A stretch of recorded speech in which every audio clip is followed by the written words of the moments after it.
আমার দাদা আহমদ আলী রহমতুল্লাহ আলী ইন্তেকাল হয়েছে।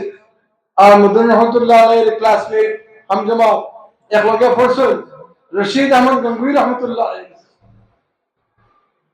যার কারণে মদন রহমতুল্লাহ আলী আমরা বাড়ির প্রোগ্রাম করছে আর আইয়ারি আমরা দাদার খবরে জিয়ারত করছে।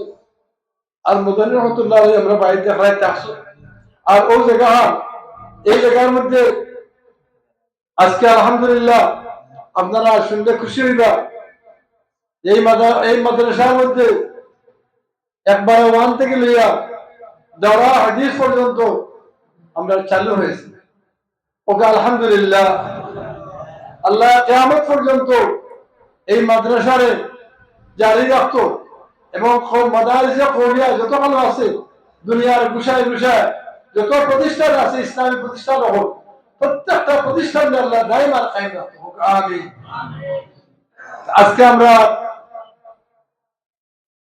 সভাপতিদের ইনশাআল্লাহ অনুমতিতে আমি শুরু করলাম দুই একটা কথা।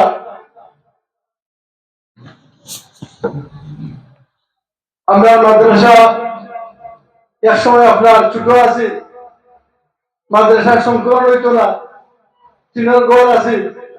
আমার আব্বা আসলাম মাদ্রাসার বহুত মেহনত করছো, চাচাও আসলাম আমার আব্বার লোকে, তারা এই মাদ্রাসা নিয়ে রাত দিন আমাতন চেষ্টা করছো।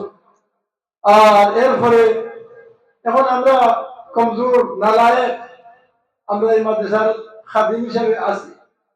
আর যতদিন হায়াতে আছি ততদিন চেষ্টা করবো এই মাদ্রাসার লোকে যাতে জড়িয়ে থাকতাম পারি।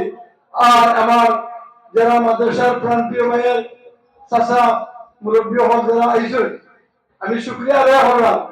তারা যে মাদ্রাসার মহব্বতে আইসো, খালি মাদ্রাসার মহব্বতে নাই, আল্লাহ রাসূলের মহব্বতে আইসো। ওকে সুবহানাল্লাহ।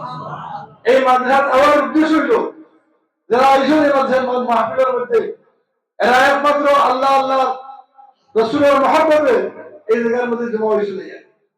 আর এমন একটা মাহফিল যে মাহফিলের মধ্যে বইয়া আমরা আলোচনা করব যে আগামীতে আমরা যে একটা মাহফিল হইব জলসা, আর এই মাহফিলটা আমরা কিভাবে কামিয়াব হয় সেই উদ্দেশ্য নিয়ে আমরা কথাবার্তা বলবো, সবাই থেকে পরামর্শ দিব যাতে আমরা সবাই মিলিয়া আল্লাহ কোরআনের মধ্যে ফরমায় ওয়াতাসিমু বিহাবলিল্লাহি জামিআন ওয়া লা তাফাররাকু। তুমি দেন আল্লাহ রাসূলের মজবুত করে দাও, সবাই যদি একসাথে চলা যায় তাহলে আপনার এই রশিটা বড় মজবুত হয়ে। আমরা সবাই যদি একত্রিত হইয়া আমরা একত্রিত হইয়া এই মাদ্রাসায় যদি আমরা দিন প্রদিন তরক্কি করার চেষ্টা করি, ইনশাআল্লাহ আমার মনে হয় এই মাদ্রাসায় একদিন আপনার গৌরবপুর মাদ্রাসার মতো হইব। আলহামদুলিল্লাহ।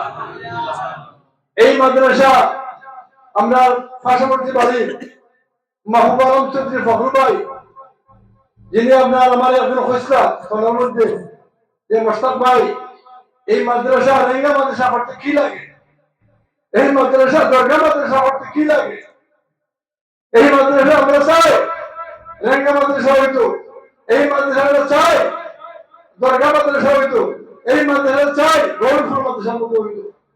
আমি ওনার মনের আবেগ দেখিয়া আমার মনটা খুশ হয়ে গেছে।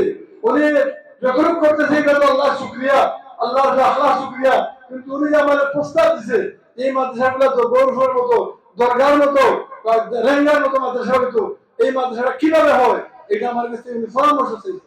আমি ওনাকে বলছি যে যদি এলাকার সবাই যদি আমরা মন খুলিয়া এই মাদ্রাসার দিকে যদি সবাই দোয়া করি, এই মাদ্রাসা একসময় ইনশাআল্লাহ এই মাদ্রাসা রেঙ্গার মতো হইব। দোয়া লাগবো, দোয়া লাগবো, সহযোগিতা লাগবো এলাকার সবাই।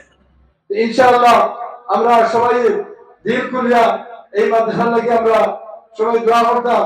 মাদ্রাসার যারা হাদিস হয়েছে বুখারী শরীফের দর্শন, আলহামদুলিল্লাহ যে বুখারী শরীফ রাসূলুল্লাহ রওজার লগে কানেকশন, রাসূলুল্লাহ রওজার লগে কানেকশন, মদিনার লগে কানেকশন, ডাইরেক্ট রাসূলুল্লাহ রওজার লগে। যারা বুখারী পড়ো কিন্তু রাসূলুল্লাহ রওজার লগে আপনার এই قال حدثنا যেন পড়ো রাসূলুল্লাহ সাল্লাল্লাহু আলাইহি ওয়াসাল্লাম রওজার লগে কানেকশন।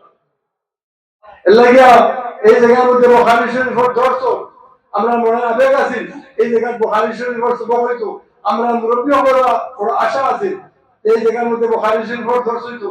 আমার ভাই সোহেল আপনার শোয়েব আহমদ চৌধুরী থেকে লন্ডন থেকে কইছেন ভাইসাব আমার আব্বা এবং মেহনত করছেন দারুল মাদ্রাসা নিয়ে আর এই মাদ্রাসার মধ্যে বুখারী শরীফের দর্শ আর আমরা বাড়ির মাদ্রাসা চাষা বড় চেষ্টা করছি আর আজকে আপনি চেষ্টা করবেন এলাকার মানুষের লইয়া হোটেল লইয়া আর মাদ্রাসা আমরা যারা হাদিস পর্যন্ত খুশি গেছে আমি আন্তরিকভাবে শুকরিয়া আদায় করলাম আর খুশি হয়েছি আপনার লগে মৃত্যুর আগ পর্যন্ত আপনার লগে আছি আমরা আপনার মৃত্যুর আগ পর্যন্ত আপনার লগে থাকবো ওকে আলহামদুলিল্লাহ এই যে একটা কথা আপনার বহুত বড় মূল্যবান কথা দেখা দরকার কিন্তু কইছেন যে আমার লগে থাকবা আপনার যতদিন আমি হায়াতে আসুন আল্লাহ পাকে তাহলে হায়াতের মধ্যে বৃদ্ধি করুক আমিন আমরা এই মাহফিলের মধ্যে যারা আইছি প্রত্যেকের হায়াতের মধ্যে আল্লাহ বরকত দান করুক আমিন আমরা আজকের যে মাহফিল গত বছর আমরা মাহফিল করছি এই মাহফিলের সংক্ষিপ্ত তোরা আপনার আলোচনা করবো গত বছর কিভাবে করলাম মাহফিল